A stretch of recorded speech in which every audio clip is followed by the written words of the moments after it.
Pertama kalinya dalam sejarah seorang paus dan raja Inggris berdoa bersama di dalam gereja Katolik sejak perpecahan gereja Inggris dari Roma pada abad ke-16. Refleksi, rekonsiliasi. Saat Roma dan Inggris berdoa bersama tanggal 23 Oktober tahun 2025 akan tercatat sebagai salah satu bab penting dalam kisah panjang kekristenan dunia. Hari itu, Paus Leo XIV dan Raja Charles III berdiri berdampingan di Kapel Sistina, tempat di mana sejarah sering berbicara dalam keheningan seni dan doa.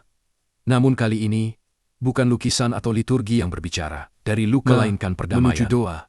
5. Abad silam, dunia menyaksikan pecahnya kesatuan gereja Inggris.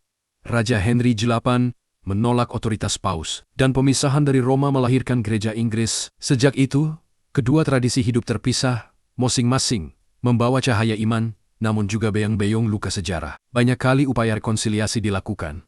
Namun dinding yang dibangun oleh sejarah sulit diruntuhkan hanya oleh diplomasi. Diperlukan sesuatu yang lebih dalam, doa yang tulus, hati yang mau berdamai. Hari itu, doa itulah yang terjadi.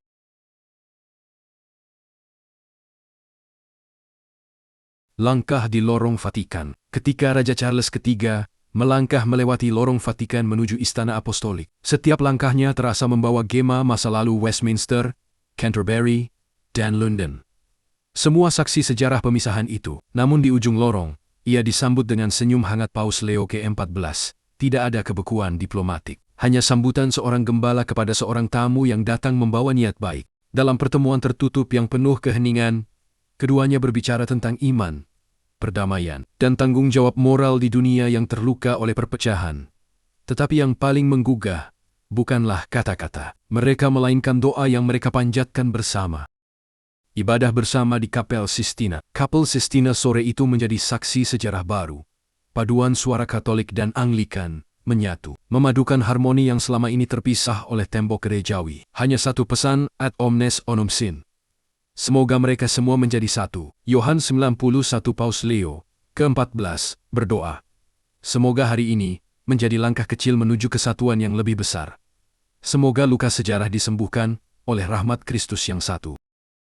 Dan Raja Charles menjawab, kami datang ke Roma bukan untuk mengubah masa lalu, tetapi untuk membiarkan kasih mengubah masa depan. Di bawah lenggit-lenggit Michelangelo, doa mereka melampaui politik dan doktrin, menjadi simbol penyembuhan rohani, bukan hanya bagi Katolik dan Anglikan, tetapi bagi seluruh umat Kristiani di dunia.